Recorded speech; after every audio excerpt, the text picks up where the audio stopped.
teachings for the times in which we live. The beautiful thing about Gnosis and the Gnostic teachings is that it is always applicable, and we do our best to try and make it accessible and applicable. And the word Gnosis comes from the Greek, which in essence means knowledge, but it's a particular type of knowledge. It's a special type of knowledge. It's the knowledge of direct experience. It's a knowledge that is an element that is present in any form that we can see. And to have a direct experience with any form, any stylus or mouse or person, we come in contact. We have an intimate, direct connection, not just with that form or that person or that thing, but the hidden elements of Gnosis or the real knowledge. We could say that it's very easy to think about this stylus as having a lot of knowledge in it, a lot of knowledge that put it together. It can do a lot. I rely on it quite a bit. And so there's obviously a lot of knowledge in it, but we would say that there is knowledge in every thing that we perceive in this world. And in most cases, that knowledge is hidden. And so the teachings of Gnosis, or the Gnostic teachings, are to accept and understand in some way that there is knowledge here, there is information being given to me, or as I like to say, knowledge in a formation. And it's up to us, through direct connection, through the consciousness, through the faculty of being aware, which is the fundamentals of the class that we'll talk tonight about, gives us the ability to access, interpret, apply that knowledge. So the two classes that we're going to offer tonight, one is going to be practical in the sense of how to not only approach and access knowledge, and we're going to, as I am wont to do, going to draw and hopefully bring together a lot of ideas and teachings that are very esoteric, but we're going to make it very simple and applicable, I hope. People might come and say, well, I'd like to come to a Kabbalah class. And I would say, in essence, every class we give is a Kabbalah class. I'd like to come to an astral travel class. Well, I would say, and in reality, every class that we give is an astral travel class. It's up to us to be able to understand how to interpret and take advantage of what's there. So I'm telling you that those things are true. And I'm not saying it metaphorically, it is. Which is when we read esoteric books or books in relation to the Gnostic teachings, primarily in speaking about the Gnostic master Samael and Vior, he speaks in Kabbalah on every page. He speaks of astral travel on every page.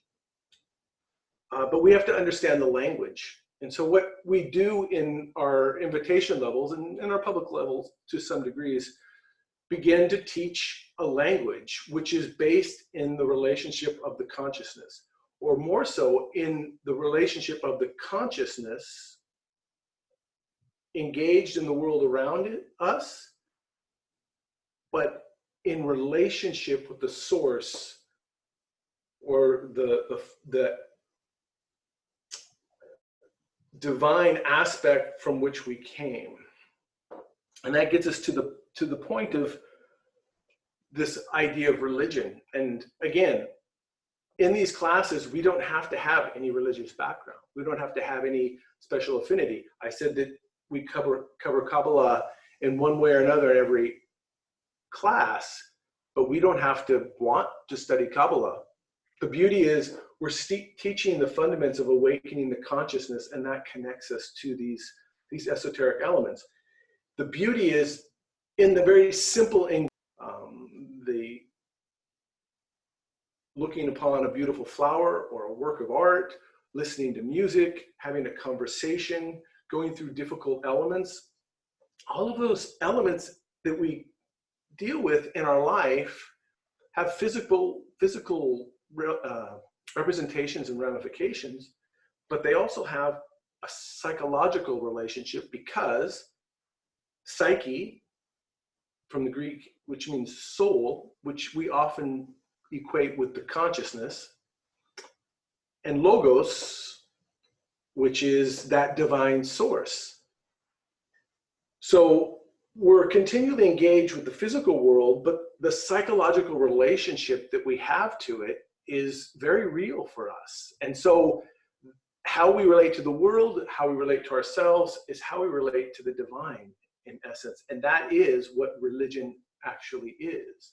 From the root religare, which means to lig, unite, and re, again, to unite or reunite with our source, or reconnect with the truth that's in everything, to come in contact with Gnosis. And the beautiful element that Gnosis has is the capacity to transform oneself. At first, it transforms the relationship that you're having with an element. If you are in the right state, for instance, I don't know why, this is off the cuff, I don't plan to talk about my stylist, but let's say, for instance, you come across a stylist and you think, wow, that's beautiful, and it's shiny, and it's got smooth part, and it's got a pointy part, it's got buttons, and if I wanted, I could carry it around with me. So obviously, it's a piece of jewelry. But so if we didn't know, we didn't have that, but that we didn't know the knowledge or the power that it actually has, if we have the other components, a computer that we could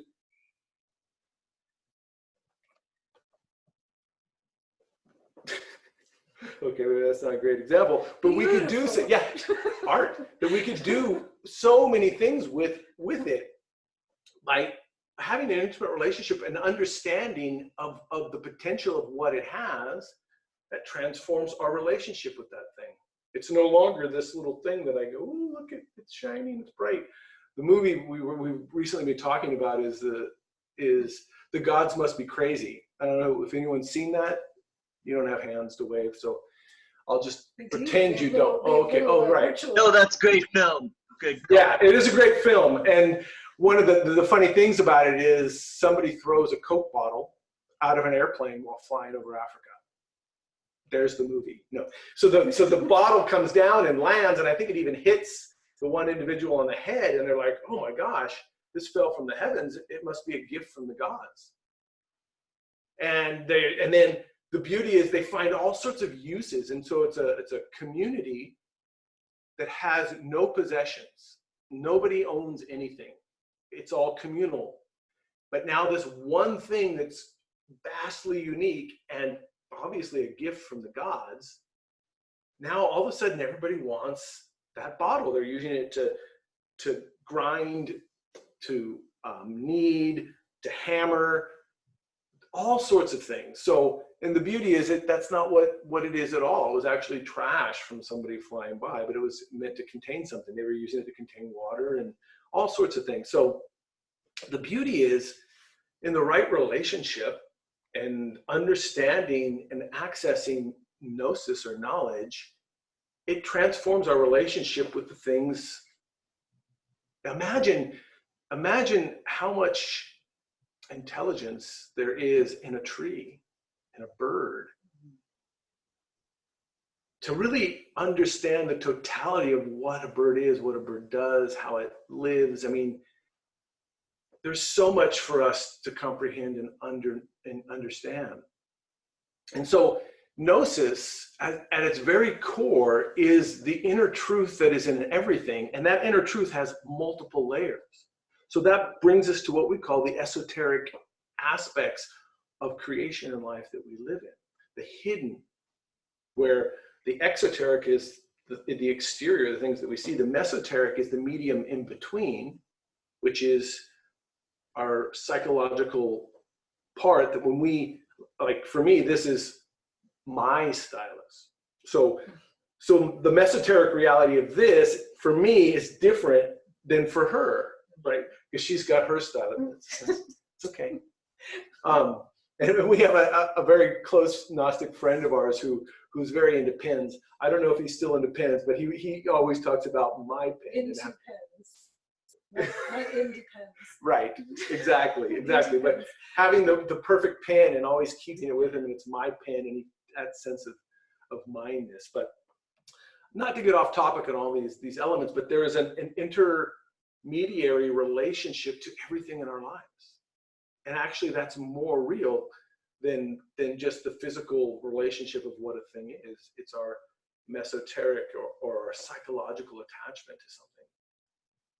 And now beyond that is the esoteric, and that is infinitely more real, but less accessible, because it takes a quieting and a connecting with the psychological reality, where the psychology then becomes a bridge between the physical reality and the esoteric reality.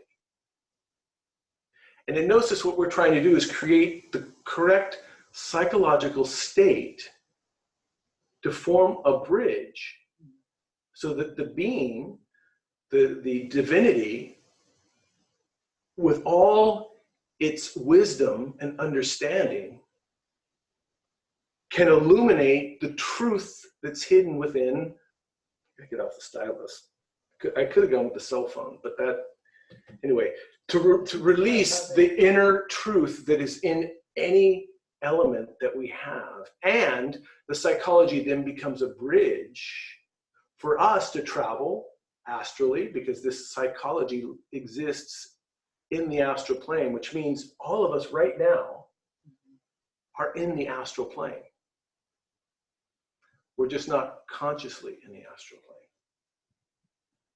Because we're multidimensional. Because we are multidimensional. Our thoughts, our feelings, our attachments, our desires, our wants and needs exist in that realm. So Gnosis is the key. It's the truth and the key to unlocking the truth. It is transformative, and it's the element that propels us in life, inspires us, moves us in life. It propels us to break free from bonds of old ways of thinking. Interesting times that we live in, because I used to be able to say, imagine the gnosis or the knowledge of the direct experience and the broadening of the awareness of humanity for the individuals that thought the earth was flat until someone sailed across the horizon and realized that it wasn't flat. Though, with all respect to those that may hold the belief that the world is flat, that's something, that's another class that we could talk about. But that gnosis, that direct experience, radically transformed the consciousnesses of humanity. Now, for the one that did it, for the ones that heard about it, relatively. So we live in a world of relativity and duality. And that is fundamentally how all things are expressed. Relativity, this stylus I have a relationship to this that's relative to me. I like it or I don't like it, relative to me. And this is directly connected to all of life that we live, and that we produce bonds inside of our life, attachments to things, and that Gnosis has the ability to break the bonds, where I can increase my love for my fellow people in the world, but not being so attached that it produces, that elements, things that they do or say, produce extreme suffering. And so Gnosis has that ability when contacted, and we'll talk about how to contact it and how to utilize that in these next two classes. But just an introduction in one way, what Gnosis is. And it's interesting, we talk about the public group, and we're going to start an invitation group, and Judith will often say, so we don't have to go into, give the same what is Gnosis talk, introduction talk. But I'll tell you, I've never given this introduction Gnosis talk, so trying to keep all things new. But Gnosis has the ability to break concepts, to break bonds, to transform. So the essence of what Gnosis provides is the ability to transform oneself. Because Gnosis is the process of a being coming to know themselves. And we come to know ourselves first by our interactions that we have within the world around us, and understanding in a dual way how I relate to them. This is the beginning of trying to know ourselves, because the primary element of Gnosis, the most important element, is self-gnosis, self-knowledge, the direct experience of crossing the threshold of the horizon. It's great to hear about those that have crossed. It's wonderful to believe to help us to broaden our horizons, but we don't radically change. We just crystallize more concepts and information inside of our minds. Science is a great example of this. We as a people believe so many things wholeheartedly because science has told us this is how it is, but most of us have no way to understand the mathematical formulas and theories and the science that goes into these elements, and that science determined that the universe is 15 billion years, and so we feel like it's fact. And we think things like, well, smarter people than me thought about it, so I don't have to think about it. But Gnosis invites us to think about everything in a deep, profound way. To not assume because somebody has said something that this is true. A great example is that someone will come up to you, and I'm sure we all experience this in the form of gossip, or someone telling a story, or something happened to somebody that was very difficult or hard. This person said something to me or about me, and then you come home and commiserate with somebody and say, can you believe that they said that and they did that? You know, we want that person to go, yeah, that person's wicked. And in reality, if we haven't lived that and we don't know that, we're getting one person's side of the story. It may be someone we care about a lot. But that creates a concept. I created a concept. The concept might even be, oh, that Jeffrey, he's always upset. There's one more person that wronged him, you know. So I put out a concept. The person that's listening has their own concepts. We're all living in concepts inside of our world. And Gnosis calls us to come to the forefront of our thinking and feeling, and to actualize, to realize what it is that we believe, to know that it's truth, so that Gnosis can be converted into wisdom, into consciousness. Because all of this Gnosis that is trapped in matter, and all of the attachments that I have trapped in relationship to matter, is consciousness conditioned. We condition ourselves to think, feel, and believe a certain way. The world conditions us, but it's a co-conditioning, because we have to take responsibility in that. And Gnosis calls us to take responsibility for our thoughts and feelings. Because as we want to awaken, we're going to have to answer to all of our thoughts and feelings, because that is the only way we can allow the Gnosis to break the bonds that we are trapped in. And so in this, talking of astral travel, talking of Kabbalah, talking of whatever esoteric topic you want, those ideas and those teachings all interpenetrate. It penetrates and goes into everything that we are doing. Listening right now is a Kabbalistic undertaking. We are in one or multiple parts of the tree. And and the more we awaken our consciousness, we come to understand where we are and what is our relationship. The last course that we gave, we spoke, I believe, extensively on cycles, and we looked at cycles in relations of long epochs of time. But those cycles connect us to the tree of life. They connect us to other teachings as well. What we're going to look at in these next courses to take from the really large understanding of cycles, cyclical nature of creation and life, and take it to the very minute element. Because cycles dictate long periods of time. They have to do with lives or multiple lives. They have to do with a cycle that takes place in this life. We all know some of the prime elements. We all share many of the elements. Birth, probably death, but not yet, probably, if we're all here, you know. But there's a lot of elements that we go through in life on a big cycle.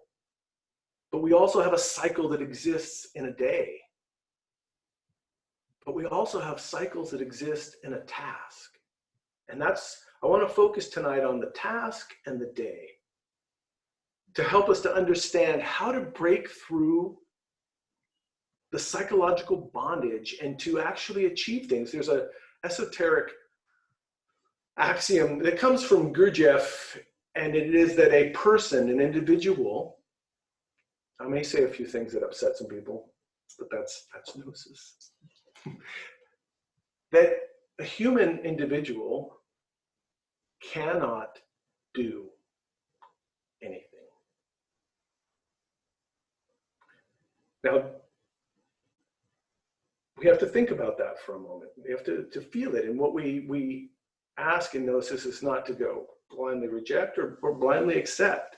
As a matter of fact, let's start as a practice right now, and I will inform about the practice as we go on, but as a practice, asking ourselves why we're here tonight. I'm going to put forth a hypothesis that we want to learn something. When we go, it's sort of implicit, class, learn. I think that's how I think, right? So now here's how the exercise works.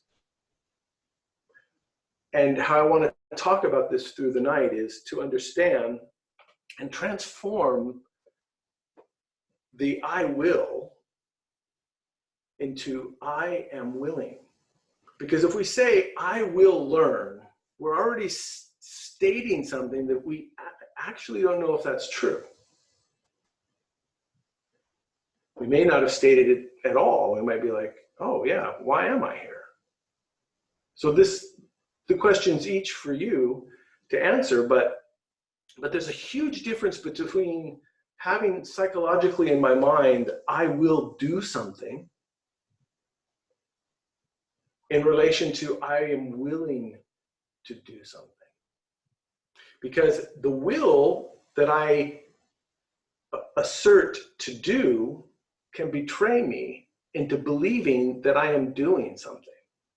Now, we're going to look at this wonderful esoteric relationship, and so as a disclaimer, if it feels like I'm bouncing around and drawing in, because that's some of the things that people say about Master Samael too. It's like he goes from sentence to sentence and he jumps to countries and thousands of years and other planets and other dimensions, and it's just like this, because there's a reason for that, because all of those things relate, and he is making those connections and helping us to make those connections or to look at that. So we don't have to have an esoteric background. We don't have to have a religious background.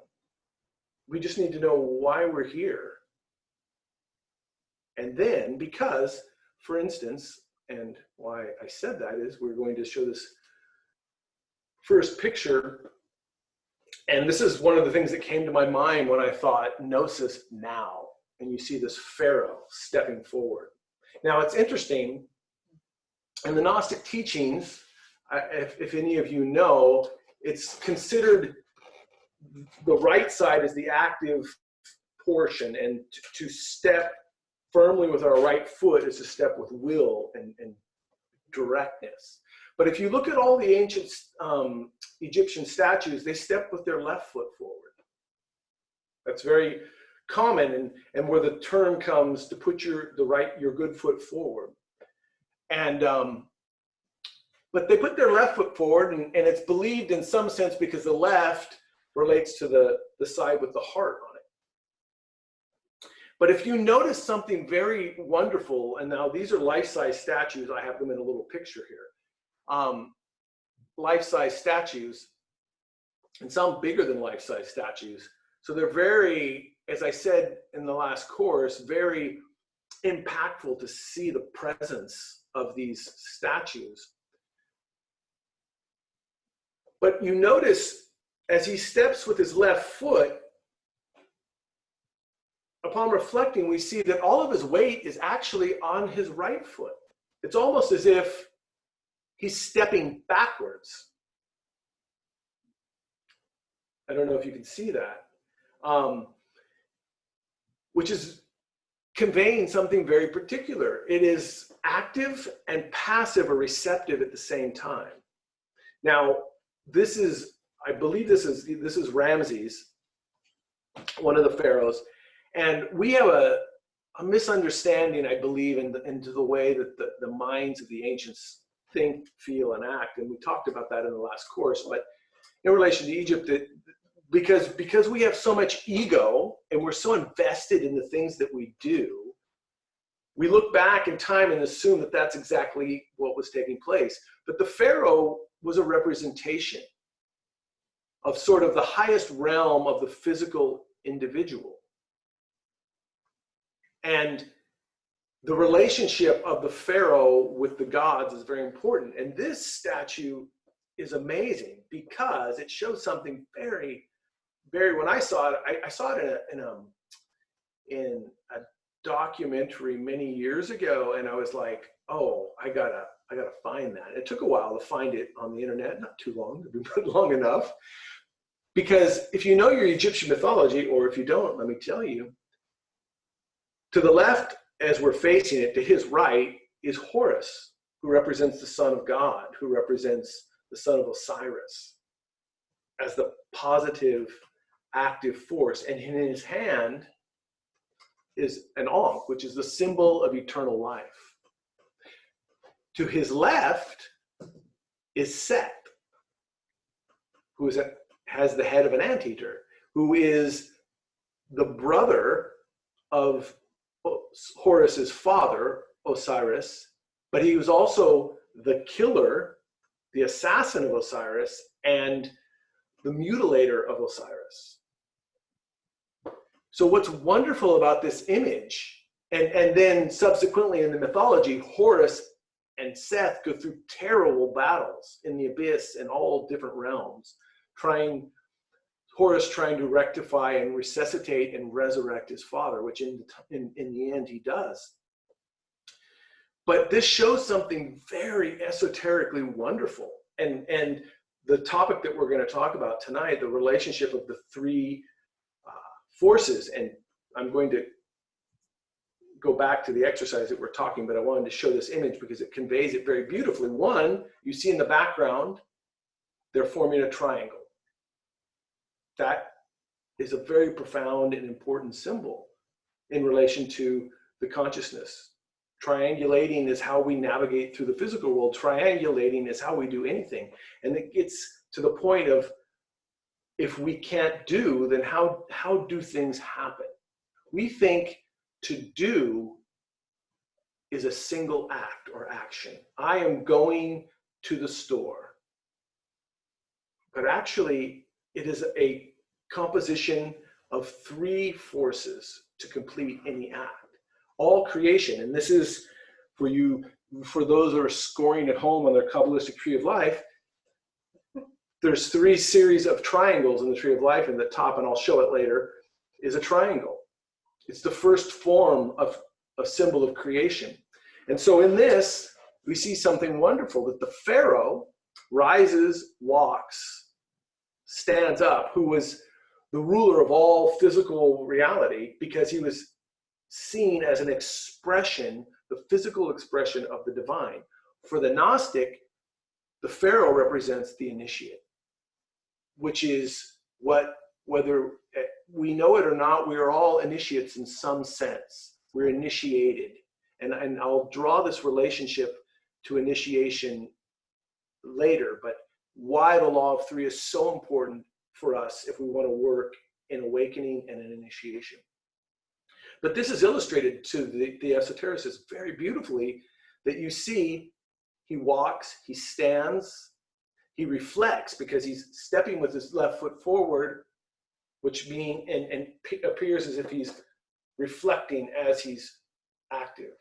And later art in the later periods, it was called contrapposto, and you'll see it in the Renaissance. Counterpose. Yes, counterpose, but it's Italian or Latin, which you'll see you'll see the art that is active and passive at the same time. So this is a earlier form of that, and it's conveying that because the left foot is forward, which is the passive foot. For those, we talked about this in Tarot, so this is also a Tarot class. But the point that I really want to get to is these three forces, two divine, and the third is a reconciliation. Divine because Horus is the son of God, Set is the brother of God, but a god, they're both gods themselves. So Horus represents the first force in any element, the active force, the initiating force. Set represents the shadow or the darkness or the resisting force, the force that pushes against. It's said that in order for God to create light, all he had to do was imagine shadow, imagine darkness. Use the G word. I did use the G word, the source of all light. But we're speaking about gods. We want to change your concept about God eventually, or hopefully transform. So in this, you see, in order for the Pharaoh to rule, which he's symbolized by walking, by standing up and walking very firmly, he's the third force or the result of the relationship of Horus the active and Set the resistive. I use this as an example, throwing a ball. Where that ball ends up is a combination of the first force that throws it, and the resistance in the atmosphere, the air, the ground that it hits, weather, all of these things come into play. If you've ever watched a football game in the rain, either the ones with the foot or the ones with their hands, rain and wind affects where the ball goes. That first force is not the only force. It's an important force, but we need to understand that there is always, this is science, this is, here Gnosis and science agrees that there is always a second force. And of course, the result will be a combination of the first force and the second force. Now, if we were to throw that ball in space where there was no resistance, we would say there's still a second force. It was just zero. That ball would go on forever. But because we live in an atmosphere on a planet, anything that has an origin or a beginning will be met with some form of resistance physically, but more importantly, psychologically inside of us, because we have a relationship to anything that comes in contact with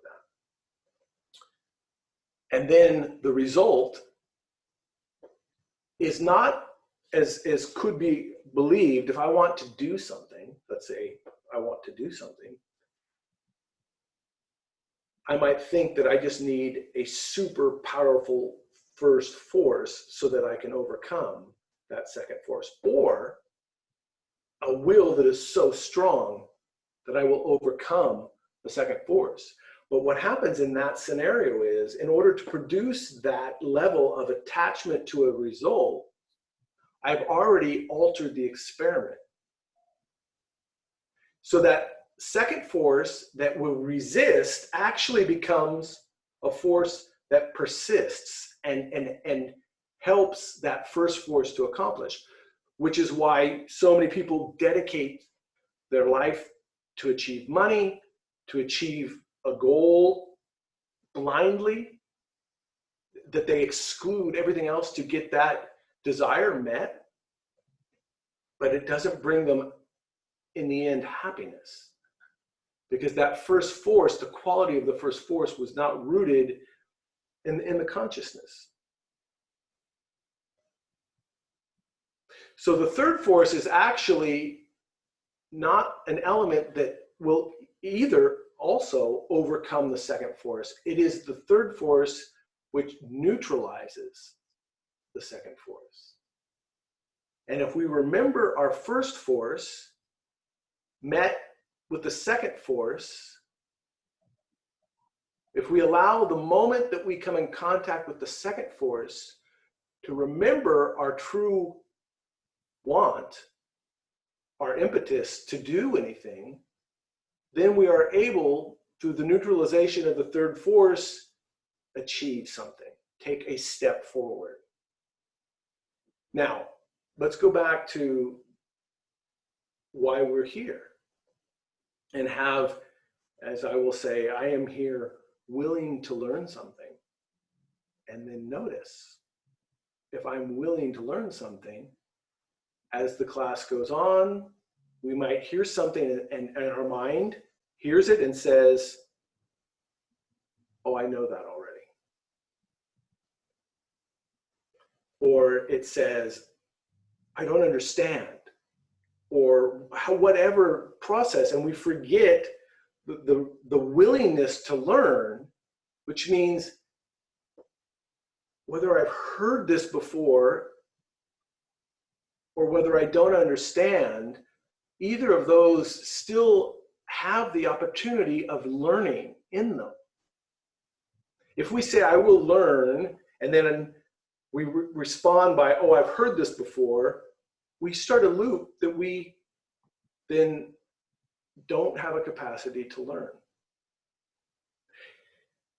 If we hear something and say, I don't understand, there's nothing wrong with not understanding or needing to ask a question. But we don't want to identify with the state of confusion, because that actually becomes an obstacle to us learning. Have you ever noticed the mind saying, I don't understand. What are you saying? I don't understand. And we Start listening to that. Start listening to that. And then that's running in the back of our mind. I don't understand. This guy's an idiot. What, I need to get out of here. And then all these other first forces start. I'm an electrician, or was an electrician. I'm an electrician. And I used to say this. I have a lot of funny sayings that I've acquired or used in the field. But one of them is, I used to tell apprentices if they were working under me, don't worry, you can learn just as much from a bad electrician as you can from a good electrician, if you pay attention and realize what they just did, what their first force, the second force, and what the result was. We can learn. If you've heard something 1,000 times, you can still learn something. You may make a choice later to not be here or to go do something else, but don't allow the resistance of hearing something be multiplied inside of your mind, which is the real terrible thing for all of us, is that not that there is resistance in the world, it's that we multiply that inside of our mind. And I'm going to show a little graph in relation to the cycles, how that happens and how it keeps us from moving. But worse than keeping us from moving, it keeps us from moving while giving us the illusion that we're moving. And that is the essence. That is Gnosis 101, that we are asleep, profoundly asleep. And that is another way of saying that we cannot do anything. So Gnosis helps us to understand the mechanicities that keep us asleep, because it is those mechanicities that allow us to awaken once we understand them. So the point is not bad that there's resistance. The point is that we don't recognize that there is a second force, that there will be resistance, and then not recognizing, we multiply it. So this statue is beautiful because they're perfect balance. Dark and light and walking. We need to make our choices, make our steps, make our movements not identified with, hey, Seth, get your arm off me. I don't want you touching me. I don't want you tainting me. We can't judge because then we're trapped in another cycle. We need to free ourselves from what's taking place. Free ourselves. Because, and here's another thing that I think we don't like to hear, but trying isn't doing. Now, it's important to try, but how often do we get caught up in the idea of, I'm trying to do it, but I can't. I'm trying, and then the subtlety of those elements that we don't even recognize that are, for instance, I'm trying to love you, but I don't like you, so I can't. You're making it hard for me. I want to love you, but the things that you're doing are not allowing me to. These are the psychological structures that we have inside of our mind that keep us in circles, and then we justify, well, that makes sense, and I changed my mind. So there's divorce, and there's all of these elements because we get identified with the force that we're moving forward, and we don't notice when we get diverted, because the nature of these forces, just like a ball, if, let's imagine I throw a ball and somebody else throws another ball and hits it, it changes its trajectory. But we're so focused in the first element that I am doing this, that we don't realize that the ball has been knocked off course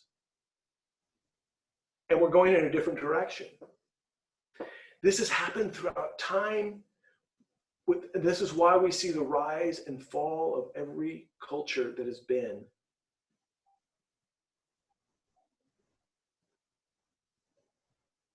It is why we see that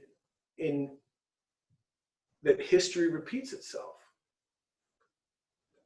And how could it repeat itself if we were awake?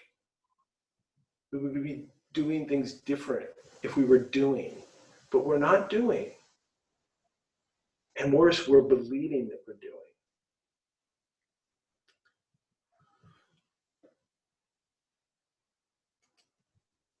Here's another beautiful image, the two feminine natures, Hathor to one side, and this, I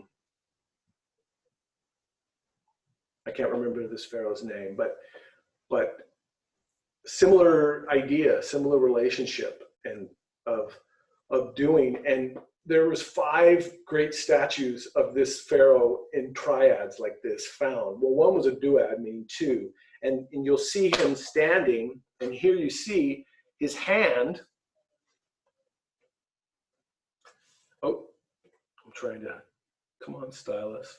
Help me out. I spoke you up. Oh, that's funny. That's not the place I put the circle. Whoa.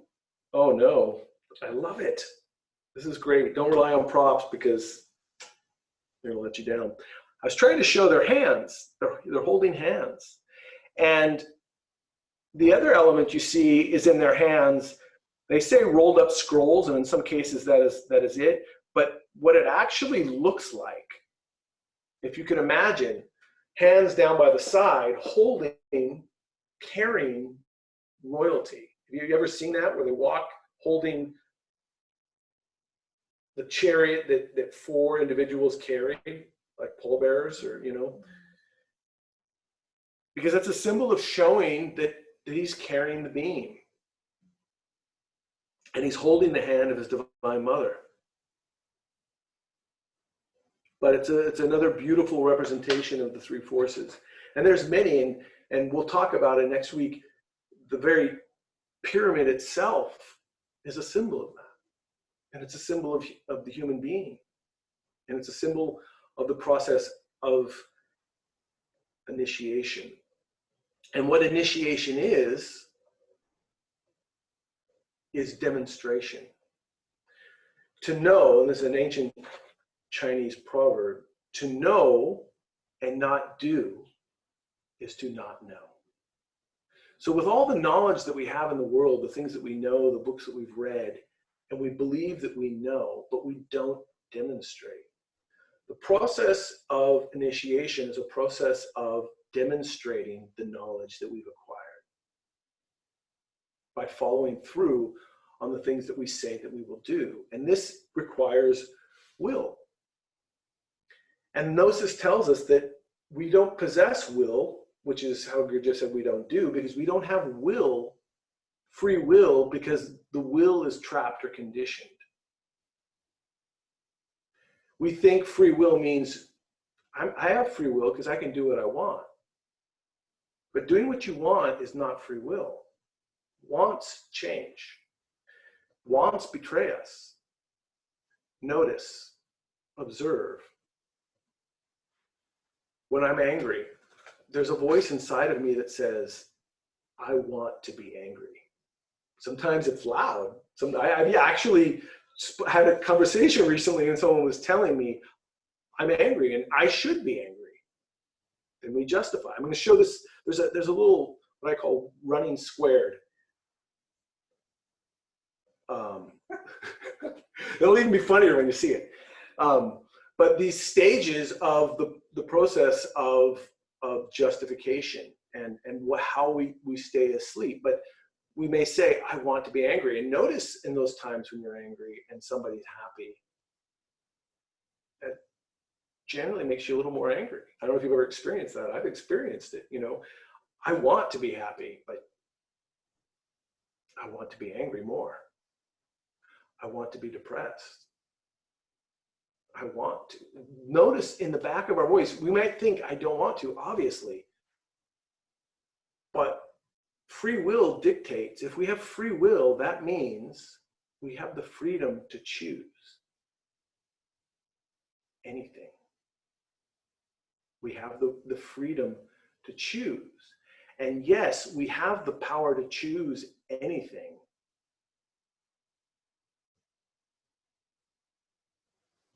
Anything is possible, but it's not very probable because our will has been conditioned to think, feel, and behave in a certain way so that we don't have accessible to us the free will to make a different choice. And that's where hopelessness comes in, as we feel that we cannot do anything, which is what great. Gnosis tells you in the very beginning you can't, so you don't have to feel bad about it because we're all in that boat. But Gnosis also tells us how we can do. And that's the beauty of understanding this relationship of three.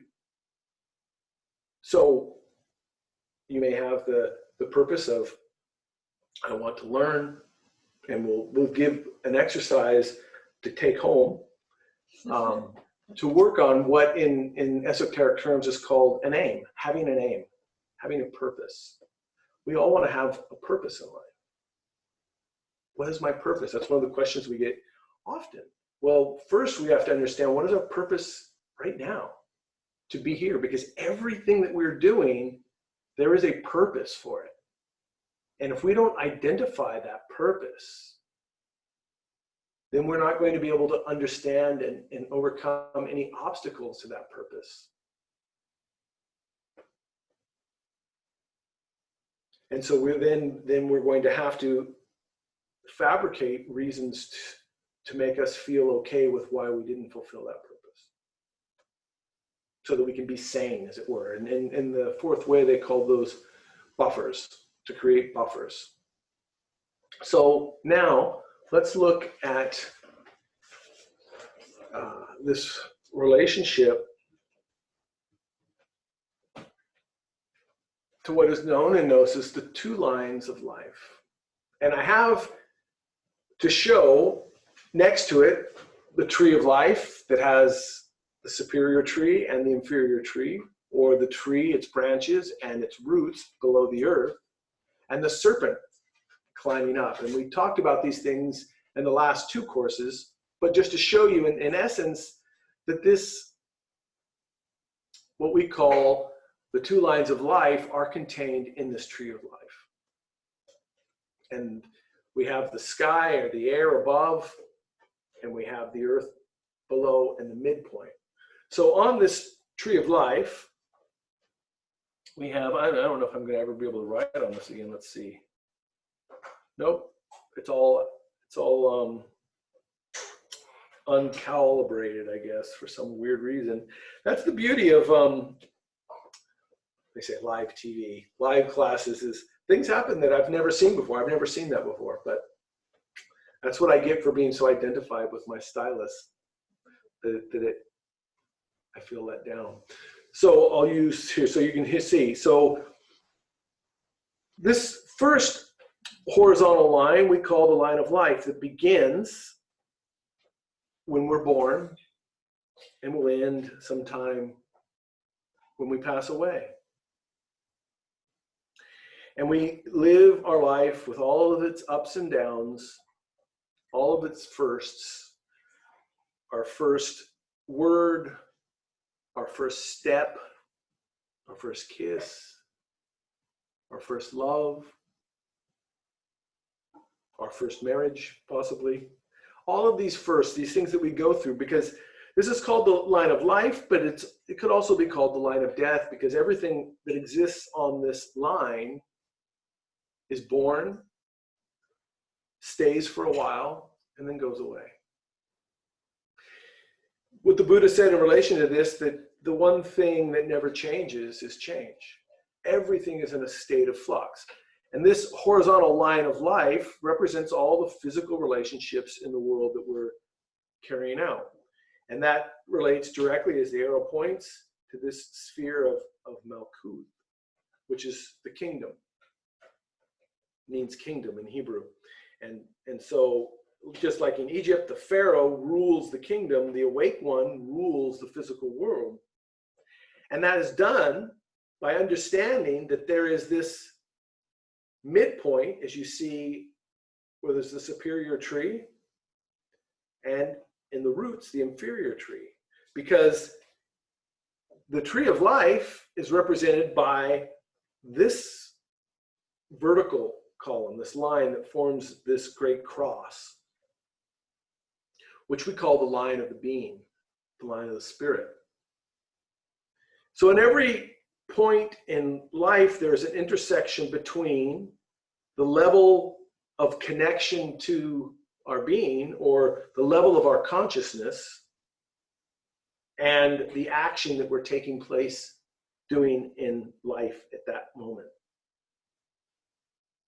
And just like there's different social classes or social relationships or economic relationships on life, there's also, and even more importantly, different levels of being, just like there's different levels on this tree of life.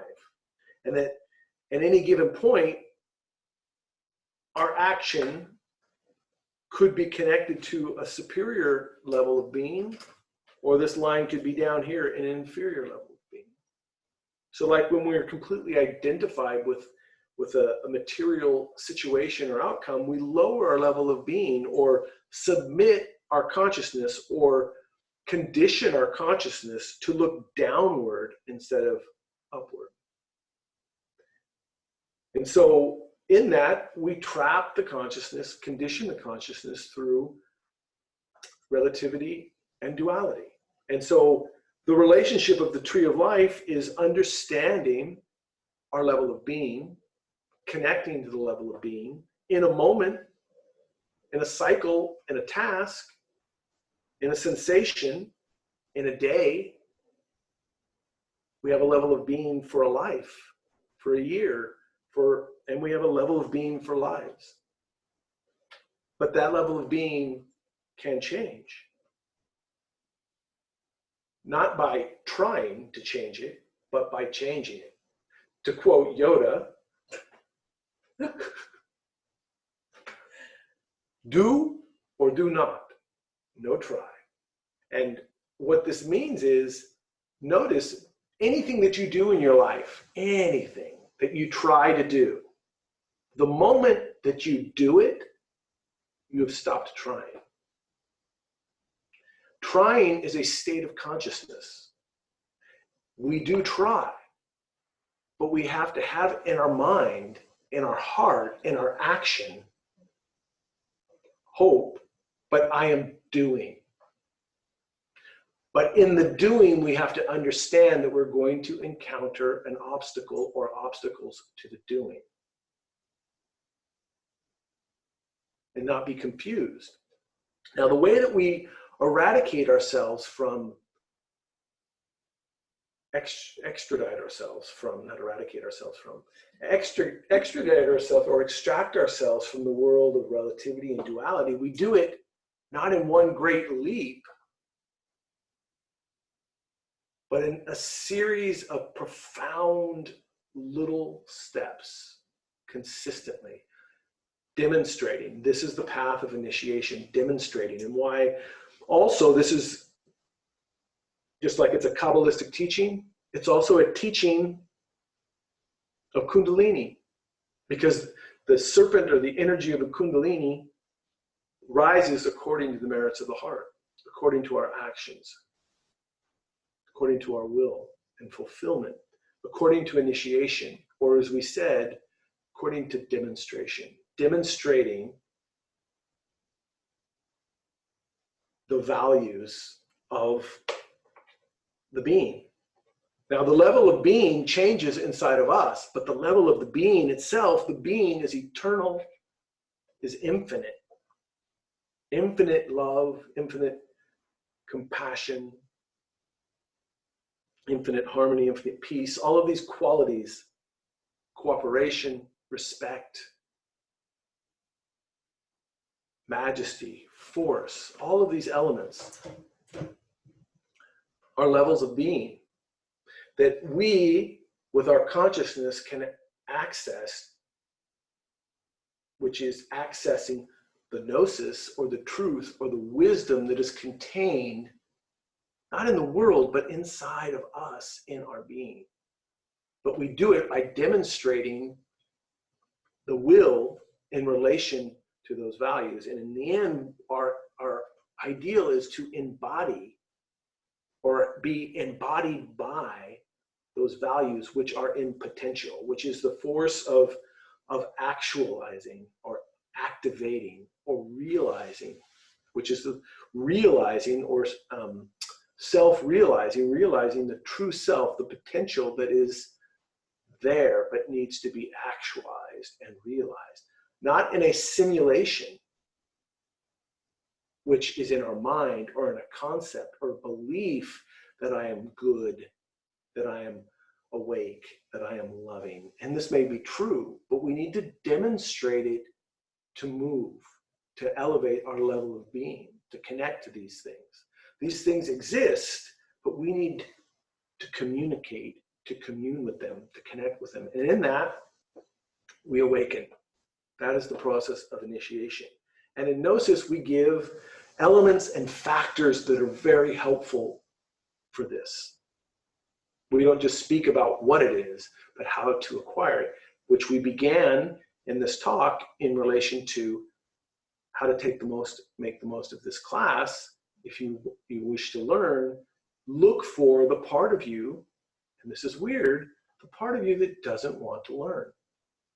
That is what the resistance is going to come up in. And it may appear to be, I've already heard this, or I want to do something else, or next week I don't want to be here because of that. And that may be true, but we have to reflect for ourselves to know if that's true. Because the beauty of what Gnosis offers is so profound and so deep, which is why we've dedicated our life to teach to the best of our ability, to the best of our level of being, for those that wish to know and to acquire this understanding for themselves. So the first, which is the last, and it's the everything that we talk about, is the division of attention. And I'm showing this symbol here. You see these three forces. The point, the dot in the middle, is the first element, which is our attention. In any moment, our attention needs to be focused onto something. Now, identification is to be identified with something and not being aware of anything else. That perpetuates and traps us in the conditioning cycles of our mind. What we need to do is to have attention on what we are doing, and we need to have awareness of what's taking place while we're doing it. So in the teachings, we refer to this as the key of soul, subject, object, location, which is subject and object in this image or glyph, attention, which is focused, and awareness, which is perceiving around. So my attention is focused, but my awareness is on all possible perception in this moment. Attention with awareness. Subject, aware of myself. Object, aware of what I'm doing. So in this glyph, the attention and the awareness, or the subject and the object, change. My attention could be on myself as the subject, and my awareness is in what I'm doing. Or the awareness could be on my object, what I'm doing, and my attention is on the object of what I'm doing, and my awareness is on myself. So don't be confused, like subject, object. The point is attention with awareness, having both of those with, and I coined a new term, you're going to love this, with awareness, which is the location that we're doing it in. So attention, awareness with awareness. Yeah, trademark right there. Which is this outer circle, the location with which we are doing it. And why is that important? Because if I'm aware of what myself and attentive to what I am doing, I need to know the location, the environment of where I'm doing it to have an understanding of congruency. There's certain things that I will do in, for instance, to know that I'm in the kitchen, there's certain things that I will do. To know that I'm in the front yard, there will be different things that I'm doing. To know if I'm in a conversation with my spouse or with my boss. Knowing the environment, the atmosphere that I am in helps me to understand what and how I pay attention and what I need to say. So we need to be aware of ourselves as a subject, the object of what we're doing, which takes in our senses, and the location. That's why we see it in this glyph: attention, awareness, and location. That's a little clearer than awareness, but it just came to me. So you can feel that as right now in this moment, you're seated. Your attention is on yourself. Your awareness is the completeness of yourself. And the location is the environment within which you're observing yourself. That is why this is an astral tablecloth. Because, as I said earlier, we are in the astral plane right now, but we're not conscious of it. If we have the ability to continue with consistency this division of attention, we will in time become aware that we are in the astral plane. Not just in this moment, being completely aware of my thoughts and feelings as they arise and the implications But also when I find myself not in the physical world and I'm actually in the astral plane. And in relation to the tree of life or a level of being, when we awaken our consciousness in the astral plane or in the mental plane or in the causal plane, as you see on this glyph, we are in a superior level of being. Now the problem is that we can be in the astral plane, the mental plane, or the causal plane without being conscious of it. Meaning we project. The reason we don't consciously astral project is because we're unconsciously astral projecting all of the time. I can say that safely. Well, I don't know for everybody, but I can say it pretty safely because if we were not unconsciously projecting all the time, we wouldn't dream and we wouldn't not be aware of our dreams. And we'd be aware of not only our own thoughts, feelings, we would also be aware of superior thoughts and feelings, intuition, comprehension, and possibly in the atmosphere, other people's thoughts and feelings.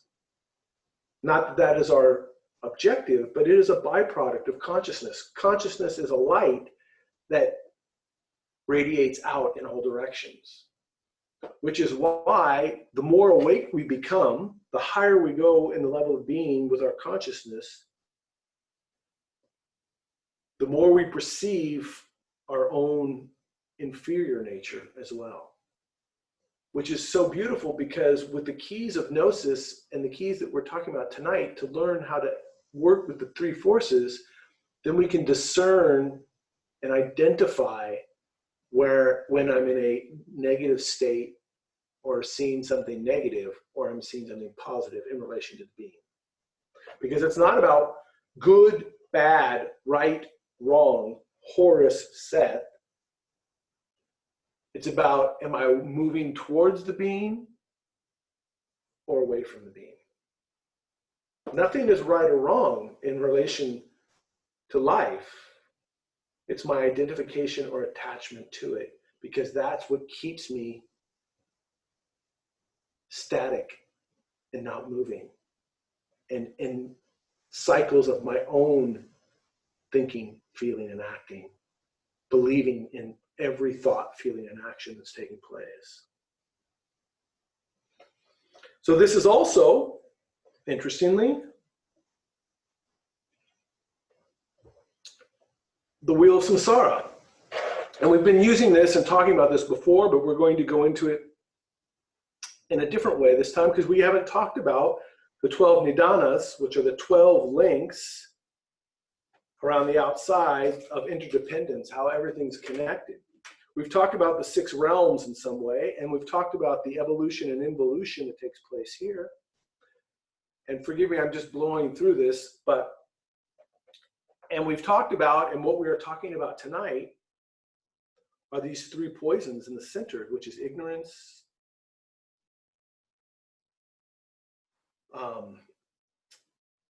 lust or greed, and hatred, which we break down as ignorance, which is a state of non-gnosis. E, to not, and know, gnosis, to not know. To be ignorant is to not know. And this is the state that we all find ourselves in because we're not awake. And that we are connected to craving and aversion. So ignorance, craving, and aversion. In the East, they refer to these as in some way, the imbalance of the 3 gunas. Or we would say the imbalance of the 3 forces, which is what we're talking about, which keeps this mechanicity of the whole wheel going. These series of life and deaths, births, tragedies. And we're going to speak about the links of causation here, but not in this exact diagram. Interestingly, Yama, who represents the demon of time, who has these 3 crazy eyes representing the 3 forces, and 5 skulls representing the law that binds all things, and the master, the future, the Maitreya Buddha, the future Buddha, because he's standing, calling humanity to leave from these cycles. But Yama is also considered the god of time, the demon of time. And interestingly, we have become trapped in time. And just like a clock, there's these 12 stages around the face. Just interesting as I look at these things, it's can't deny there's 12 links and there's 12 hours in a day, as they say. But that this relationship that keeps us tied into this world in the hands of this great monster, as the East tells us, because we are, and the whole central point of this is these three forces in imbalance, which keeps us believing that we're doing something, but we're just moving in circles. And so this is where this wheel of samsara and these 6 spokes I equate as the hamster wheel of samsara, where we believe that we're moving through life, but we're actually going nowhere. This is what Gnosis, what the fourth way meant when they said that we cannot do, or Gnosis says that we're asleep.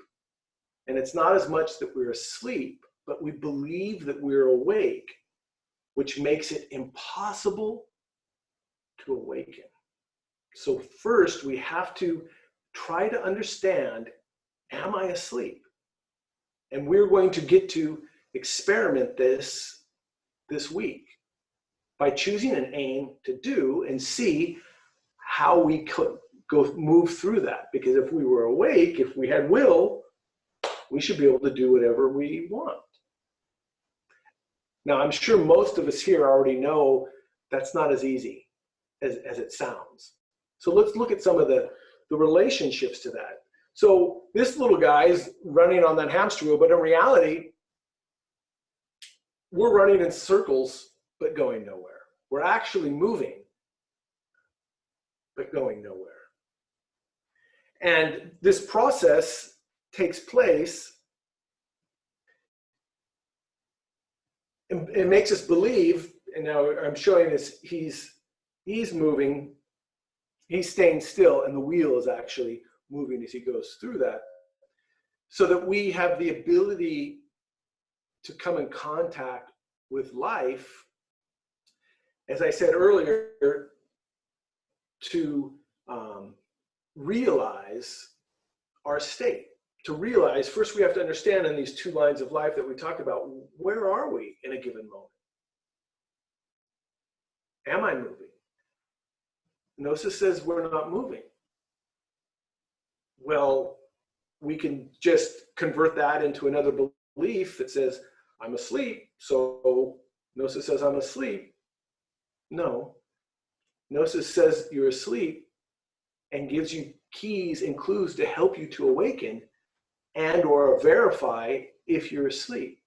I had issue with that for a long time because I read a lot, because when I began in Gnosis, some of those books were not all in English. It was actually 1 book. There were 2, Revolutionary Psychology and The Perfect Matrimony, but The Perfect Matrimony was a really terrible translation. And I didn't find that till later, but the Revolutionary Psychology, which was a great book, which we're going to study on Saturdays. That's great. I should have intentionally did that. I must have intentionally said that. We're going to do a book study on Saturdays. Please tune in for that, because it is revolutionary psychology, which is a psychology to break free from evolution and involution, from that cycle of samsara. That is the key. To be revolutionary is to not follow and do the same things over and over, to revolt against not the world outside of us, but the world inside of us, because that is the problem. The world is never the problem. We know beings and masters that have awoken their consciousness, that do the great work. That our teacher, Master Samael, came here to do the work. And in some way, we as essences have all come here to do the work. The world is not the problem. The world is the solution. It is the second force. And I didn't want to get too biblical, but the thing that just keeps coming to my mind is Psalm 110, first verse. The Lord says to the Master, make thy enemies thy footstool. And that is absolutely it. Psychologically, enemies, adversaries, opposition becomes steps to awaken. When we learn the mechanicity of life, but more fundamentally, the mechanicities of our own mind, we have the answers and the keys to awaken. Nobody else can give you those. Gnosis can give us the keys to work, and we do call it the work. And sometimes it seems like, oh, the work, that's heavy, the work. But imagine finding your true vocation or loving what you do. If you love what you do, you'll never work a day in your life. We have to come in contact and love this work by connecting not with the opposition and magnifying the second force, but looking to the being and noticing and feeling the elevation and the lifting up to the being. And that the elements and the obstacles that arise are there so that we can step on them up the ladder to the being. Now, everything in the world is dual. We've already said that. But for instance, these mechanicities are part of nature that have the capacity to keep us asleep, that they have the ability to awaken us as well. The choice is yours. For instance, the sexual force, why do you think it is that the sexual force is, or sex itself is so pleasurable? I don't think there's anybody in the world that would say, I'm just not into that, into sex. Some do. Well, just don't enjoy the pleasure that's possible. But that is intimately related to keeping us producing in this world, nature, elements, other individuals. It ties us to this world, but it's dual because it also has a divine purpose and providence for us to utilize. How we approach it is up to us. That is, in the essence, related to our sensations, but in essence related to everything that we come in contact with. And that to realize and step out of the simulation of our mind and actualize and start to experience with our consciousness, which acts at the speed of light, which means if we can bring the consciousness in at any point of the experience of our life, the Gnostic does not get caught in not feeling anger and not feeling pain and not feeling love, but consciousness is so fast that we have a clear choice to make in light of what we're feeling. Where if the consciousness is not present, we only have one choice. And when we only have one choice, there's no choice. That's why it was always said that humans cannot do. And what I started to say was, I read a lot of fourth way books in the beginning, and they for me were very profound, but at the same time pessimistic. I was like, am I ever doing anything? Am I ever conscious? It just produced confusion, and then I'm stuck in the state of confusion. I get identified, and I think we all find ourselves in that. Have I ever been awake? Have I ever been conscious? The answer is yes, but not generally, not consistently and continuous enough to actually do something. Because we're conscious and we make an effort to begin, but due to these mechanisms of life that perpetuate sleep, we fall down. Now, in the Philokalia, which is a Christian mystical book that's put forth by the Desert Fathers who practice asceticism in solitary, practicing meditation, they said that there are three great alien giants, or three burdens of the soul, just like these three causes that keep the wheel going. For them, those three were ignorance. It's big on most lists of asleep. Ignorance, forgetfulness, and laziness. And we're going to look at those in a minute and in the future, because first, we have to be aware of what we don't know. Second, we have to remember what we do know, or remember that we were aware of that we don't know. And then third, we have to have the force to do in light of we may not know, or in light of an obstacle that may come up. So those three elements have to be broken through in every exchange that we do. So these three forces in the fourth way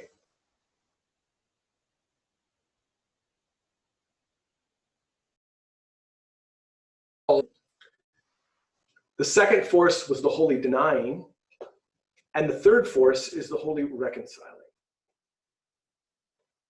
And that third force produces or becomes a new first force, which is the fourth, which is, as I called it, running squared, because there are 4 points on the circle, and it's very interesting. I did plan on writing on the screen, and we'll see how that goes. But this is where the 3 becomes a new 1 or a 4. So the first force, we have the objective to do something. The second force is the resistance that opposes that. The third force is the reconciliation of those 2 forces, which gives us an outcome. And the fourth is the establishment of that, who we are. So we're looked at how can we demonstrate by who we are. So in this,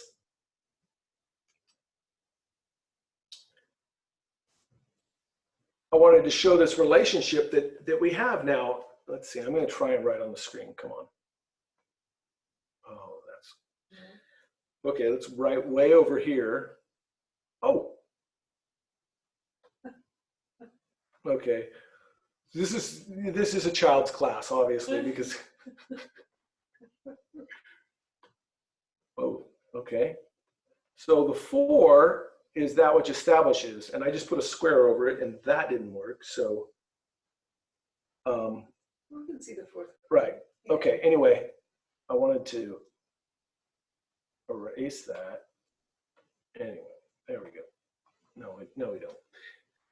Anyway, so the 1, the 2, and the 3. The 3 becomes the 4 because that is what we are, which is the 4th arcanum. And you see this in the Tarot. The emperor, the pharaoh who is seated on the throne, the square, which represents the 4. That's who we are. But that 4 is a 1 because it's the new first force after the 3 that created, which is the magician that allows us to recreate and make. But the 4 is also the 10, which is this wheel that we already talked about, because the relationship of these first 4 cards, if you do your math, someone do this in their head, 1 plus 2 plus 3 plus 4 equals 10, or the 10 sephira of the tree of life. All of creation's contained within the 4. That was expressed in Yod He Vav He, the Tetragrammaton, the name of God.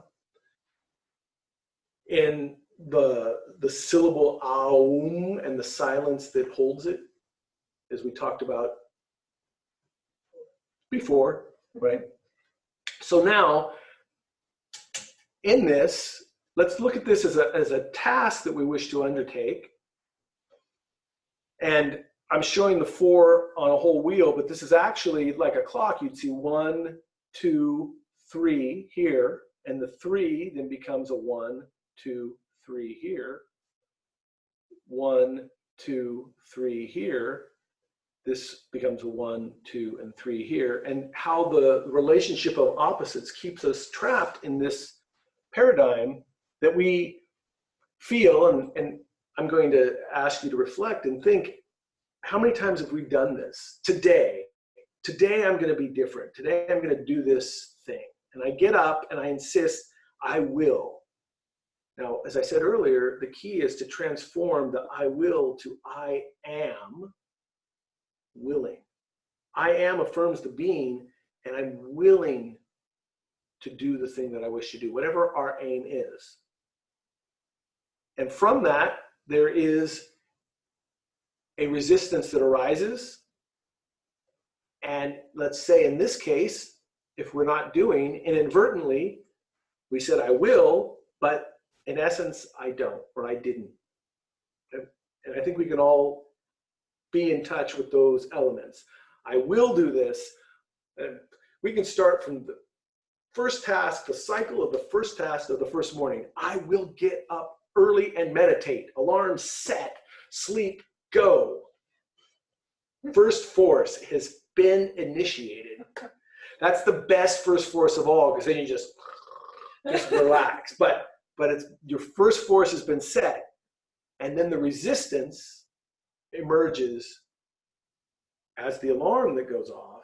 But that alarm is not the problem. The alarm is the multiplication of the resistance to that alarm, which is really not to the alarm, it's the resistance to fulfilling the first force. And so we say, I will get up and meditate, I don't, which becomes a new first force that then, if we're not careful, becomes I can't. And then we condemn ourselves or the circumstances, and then it leads us to justify and make reasons why I can or can't. We say, I can, I just didn't. How many times have we heard people say, for instance, with smoking or some other thing, I can quit, I just don't want to. I can do this, I just don't want to. That's a justification that we make inside of ourselves. And notice in this squaring of this circle here, we begin with I will, and at some point we end up habituating, conditioning ourselves in its opposite, I can't. We don't, or let's go this way, we justify and say I can, but it's in direct opposition of I don't. And as that cycle perpetuates over and over, and we pull back in a lifetime, and the reality is we can't, but we believe that we can.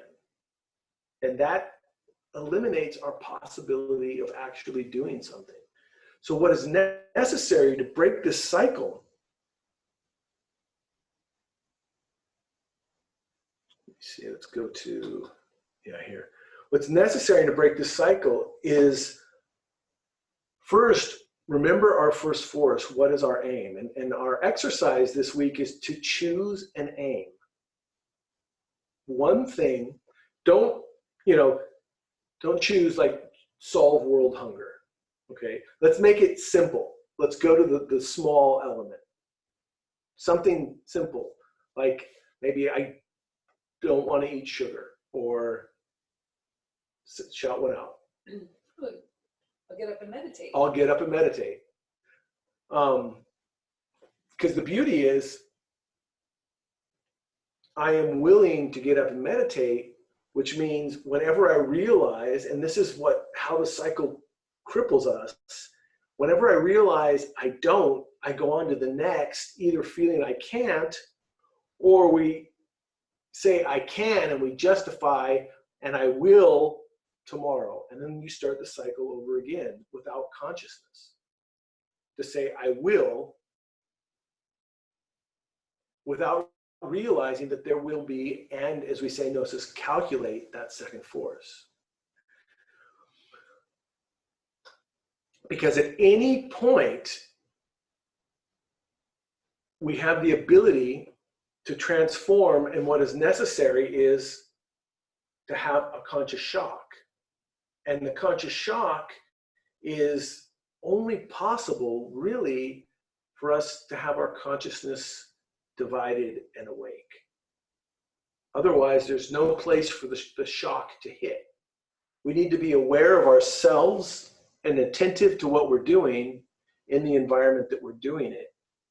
So that then, when the resistance comes up, we can remember what our aim was. Then the resistance does not become the thing that overcomes me blindly, but an opportunity to make a choice by remembering what my aim is. How many times have we just went bam and hit that alarm clock and not even remembered that I was going to get up until later? And then we say, okay, we justify it, I will do it tomorrow. And we do start the cycle over again. But what I would like for us is to choose, a certain expression of our wants or our egos or something that we've been trying to work on, again, the work. And so that we can then be aware of ourselves, attentive to ourselves and where we are, and try to maintain in every action what our aim is. If we can remember the first force, then when the second force comes, it should remind us of what our first force was. Then the third force will neutralize that. The third force will be the remembering of the first force. And that will give us, maybe we just sit for 10 minutes, but we did sit. Maybe we remembered I wasn't going to say this thing or do this particular thing that I do at work, or judge this person, or make fun of people, or interrupt, or any of these elements, something simple and small. And I think that we all should have some idea for ourselves what that can be. A real easy one is if a fast in some sense, and this is what this is, it's a fast in some sense. To fast, say, I will not eat, I'm willing to not eat until 12 o'clock. And that's kind of cheating, because then you only go through half the day and you got your aim done. But because then every time you hold and have a purpose, then every thought that comes up is going to allow us to remember, oh, I said I wasn't going to eat. And that way we have the ability. Now, life gives us all sorts of unconscious shocks to keep us asleep. In order for a conscious shock to take place, we need to be conscious so that we can make sense of it. And it's very helpful to calculate and understand that there is a second force, there will be resistance. So in our practice and in our day, it changes from I will, and we're moving on that wheel without looking at anything else, to I am willing and watching, and I'm waiting for the second force. That is the beauty and the key. Why to be mindful from a Gnostic point of view? There's a lot of reasons, but why to be mindful? Why to be aware? So that I am prepared to see, to recognize the resistance. And then I have a choice. In that moment, I have a choice. If I'm not aware, I don't see or recognize the resistance, and I don't have a choice. And don't be fooled. Sometimes resistance isn't necessarily a negative thing. It's just adverse to our first force. It's opposing to the first force. So the key is, and don't be concerned, because in life and in the process of initiation, we are never ready for anything, but we can be prepared. That's something I heard just recently about, going into battle. It's like you're never ready, but what you can do is be prepared. Because that is the process of initiation, is coming to us and feeling incapable or confused, but still having and finding the means to act. So that's where we're going to stop and take a quick break, a pause. If there's any questions, you can send them on the chat, or we can try. It's important, but we have to understand what's taking place in our state of mind, because it's very easy to feel and become overwhelmed and lose hope, because we feel like I'm trying to be awake, I'm trying to meditate, I'm trying. And in this diagram of the three forces, just think, in that moment when my mind says I'm trying, use that as a reminder to just do, even if it's just for the moment. Because do what we can. And do what we can. Mm-hmm. That's the way real change takes place. Little yeses.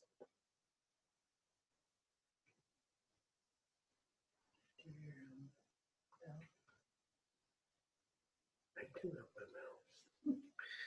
My southern bell. My goat horn.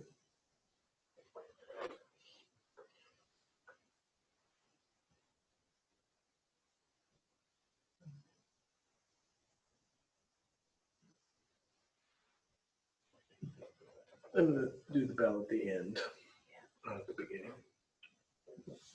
Okay.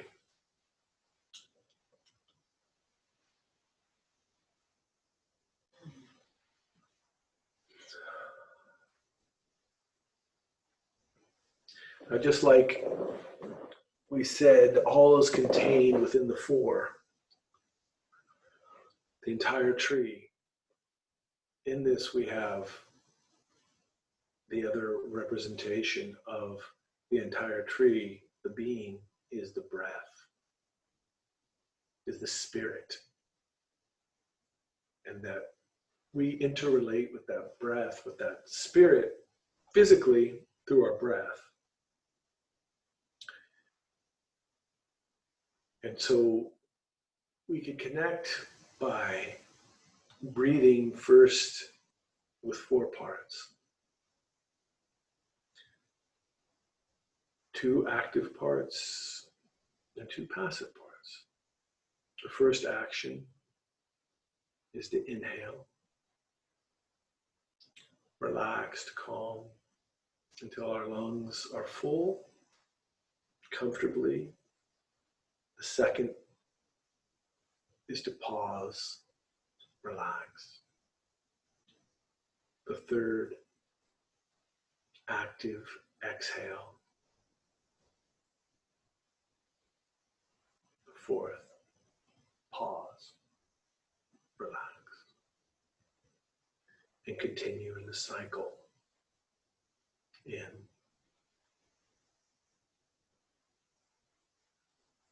pause, relax, out. Pause, relax, in, pause, relax, out, pause, relax.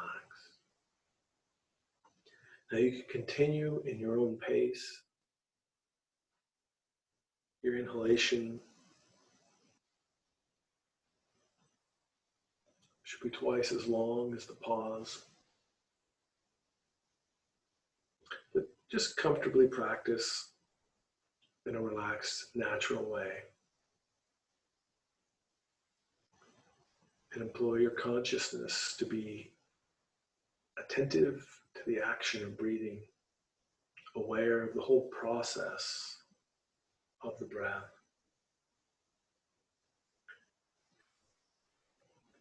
Seated comfortably where you are, in the location where you are.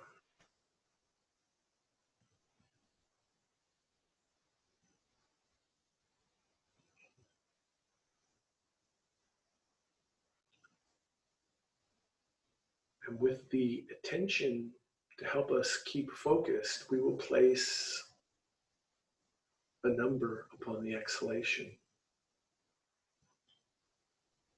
of 1 to 10, counting each exhalation, and then like a cycle, returning again at 1. And here again, we relate the 4, the 10 together. And if at any point you forget your number, just gently return to 1. If you find yourself counting beyond the 10, when you realize, do not justify or condemn, just gently, firmly return to 1. Nowhere to go, nothing to do, except breathe with attention and awareness. Do this until the bell.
So in respect for time, we're at the end.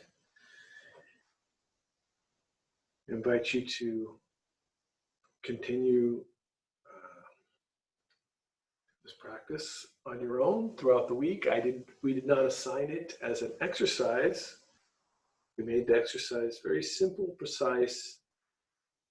Choose an aim. These are Gnosis Now practices for the times in which we live. Choose an aim to work with daily, something you wish to accomplish. Practice attention with awareness, looking for resistance. We'd love to hear from you how that comes, and if you've recognized or see the cycles similar to what we talked about, or what your experience is of that. And then number 2, simple, observe your dreams. Daydreams too? Any dream. Any dream. So thank you so much. For those that wish to stick around, we will be here and we can still take questions and comments. And we're always available via internet, email, which is that's the one with internet, right? Yeah. And we look forward to hearing from you and seeing you next week. Saturday, we begin the book study of revolutionary psychology, which is Saturday, 10 to 11:30 a.m. Pacific time. And you don't really have to have the book because we'll have a guide, but we'll also provide a PDF version of the book out to everybody that shares their information with us, so we can do that. If everybody needs to go, goodbye. Thank you. You can say goodbye in the chat, or you can say goodnight. Good night. Yeah, thank you. Good to see you. See you soon. Steve already. Thank you. Good night. Thank you. Good night. Good night, everyone. Good night. Good night. Thank you very much. Okay. Very, very, very nice, and I really enjoy it. And have a very good night. Thank Thank you so much, Raj. You too. Good night. Thank you. Biggie and Zoo saying thank you and good night. Thank you, Judith, Jeff. Thank you, Thank you, Andre. Leandre. We'll see you Saturday. See you Saturday. Okay. All right. Good night. Good night. Thanks again. That was a very helpful lecture. Oh, good. You hear a lot of what you said. And it gives total different meaning to me from a quote from Socrates I've kept in my mind over the years. Yeah, I'm paraphrasing, but it's you have to be before you can do. Yes. What you explained tonight totally gets to the base level, Mm-hmm. Yeah. true meaning of it. Yeah, that's a great quote. Lots to contemplate. Mm-hmm. All right. Yeah. It's helpful to me. Mm-hmm. Okay, have a good night. All right. Good night, Good Peter. night, Peter. Good night. We'll talk to you soon. Indeed. Okay, guys, I'm going to say good night. All right. Good night. Good night. See Thanks you. so much. Always wonderful and lots to think about, lots to contemplate. So thank you very, very much. All right. Have a great couple days or week. Yeah, we'll see you Saturday. All right. Okay. Okay. Great. Bye. Good night. Good. I